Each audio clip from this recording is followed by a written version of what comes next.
everybody, and welcome back to RobMotive. First of all, let me say I got rid of the Android phone. It just didn't do in the end what I wanted it to do. And for anybody out there who has an Android, you know, if you're the casual user, I suppose it's okay. And the flip phone was pretty cool, but I'm back in the iPhone. You can probably tell from the picture. But that's not what the video's about. First of all, let me say, you guys that don't have this are nuts.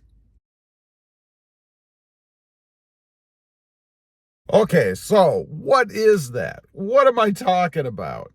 Well, it is a phone holder, a magnetic-backed phone holder. Now, why do I say you're nuts? We're going to get into that in just a second. But let me show you exactly what this thing is. Okay, I'm going to show you using just the phone case.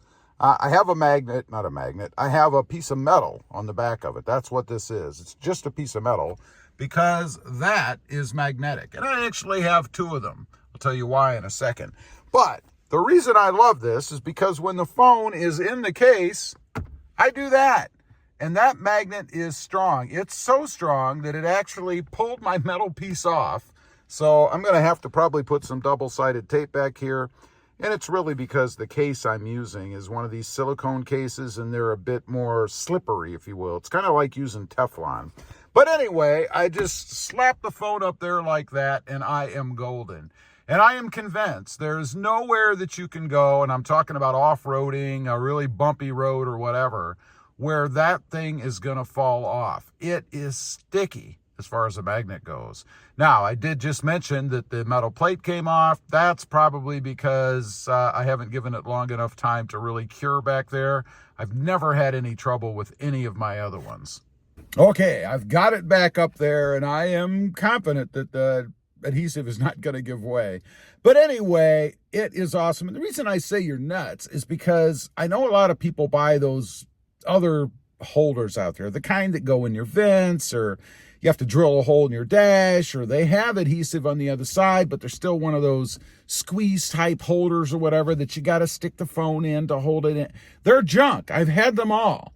I've even had, and probably the best one I've had besides these, are actually the ones with the suction cup. You know, you stick it on your windshield, then you push a little lever down and it adheres to the windshield via pressure or suction. But the problem with those is when the temperatures change or when they get really hot, that suction breaks and they drop. I've had it happen many times, and it doesn't even have to have the weight of the phone on it. It can happen with just the weight of the holder itself. I've gotten into the truck and seen the holder laying in the floorboards down there. So they're no good. They're a short-term, short-use thing. Just have to make sure you don't leave them up too long or they will give way. Now, I've got two of these, as you noticed. You might be wondering, well, gee, why do you need two if one's so great? Well, it's for different angles for me. I mean, obviously, I am a professional YouTuber, so I change angles in the truck, depending on whether I want to shoot out of the front or what I want to focus on myself. Want to focus on myself. That's why I have two up there. Now, if you have a significant other, they can do the same thing. You can have yours up on your holder, like mine is right now, and they could angle theirs the other way towards them so that it's on their holder. It's just a great way, a great place to put your cell phone when you're out cruising around in the truck. Now, the reason I say you're nuts is, what do you do with your cell phone otherwise? I mean, do you leave it in your pocket? Probably not. I know a lot of us in between lights, when we're stopped, of course, sit there and check emails or send messages or watch YouTube videos, whatever it is, in between lights when you're not moving, because that's not safe. But otherwise, what do you do with it? You throw it down there in the center. You take up pretty valuable real estate down there if you go ahead and stick it. I mean, you only have, what, 1, 2, 3 cup holders, and 2 of them are up towards the front. I always use the one back here. But you take up valuable real estate when you do that. Plus, they bang around, they bounce around. If you're lucky enough or unlucky enough, it'll bounce out of there and end up on the floor somewhere, and then you're doing one of these. You ever do one of these? You know, recently, I forget, I was in a different vehicle and I plopped my phone. It was when I was in Ohio and I was driving around in a vehicle that I didn't have these holders. I had the phone sitting on the seat. It has leather seats, this car. It was a Mercedes I was driving. And, of course, when I made turns or stopped or whatever, the phone went flying. So not only did it go flying, it wasn't right down there in the footwell beside me. No. It fell in between the door and the seat. So I had to stop somewhere when I could, get out of the car, run around and find it because I couldn't reach it while I was driving. You ever have that happen? How about sitting the phone on the center rest right here? I've done this before. I sat it on the front, on the rest right here, particularly in the bigger trucks that I've had where they had that little slot for storage cut out. And then maybe I'm at a drive-through or something, I want to grab some change. I reach down to pull that thing up and my seat or my phone goes flying somewhere in the back seat. I mean, it'd make a good comedy sketch, right? You grab that, shoo, and there goes your phone back there somewhere. It's horrible.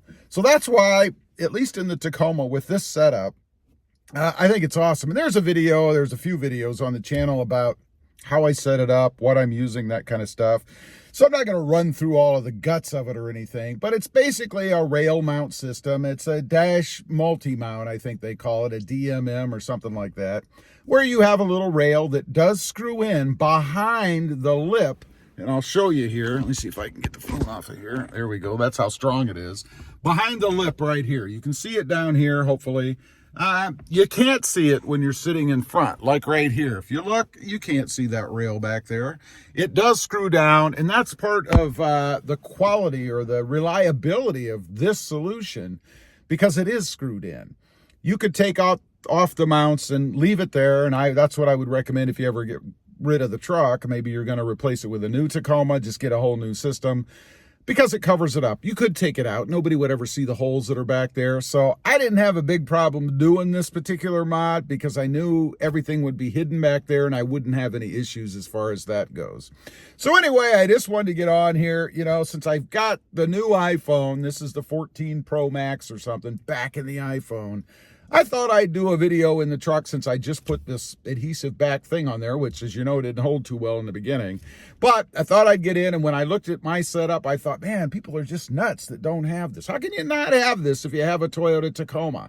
I don't understand. Now, there's one instance, I guess. If you're like my wife, and her phone case is kind of like a purse, it's got that little door that shuts over the top and all the credit cards and whatever in it. Well, that would be kind of difficult putting the plate on there. Plus, she wouldn't want to ruin the looks of her case by putting a plate on the back of her phone. That's about the only instance I could see where maybe somebody wouldn't do this. But come on, we're men. We don't do those kind of things. I've got that case you saw. It's just a cheapo silicone case. It's all we need. Anyway, leave a comment. Let me know if you have this system or if you're looking for something. I'd just be curious to know. Also, real quick, I do have 2 additional channels. Mod Driven, all about the Mercedes-Benz. I wish I could put this system in there. And RobMotive JT, all about the Jeep Gladiator. Check them out, and if you're interested, why not subscribe? And while you're at it, smash the subscribe button here too. Thanks for watching. Stay safe out there.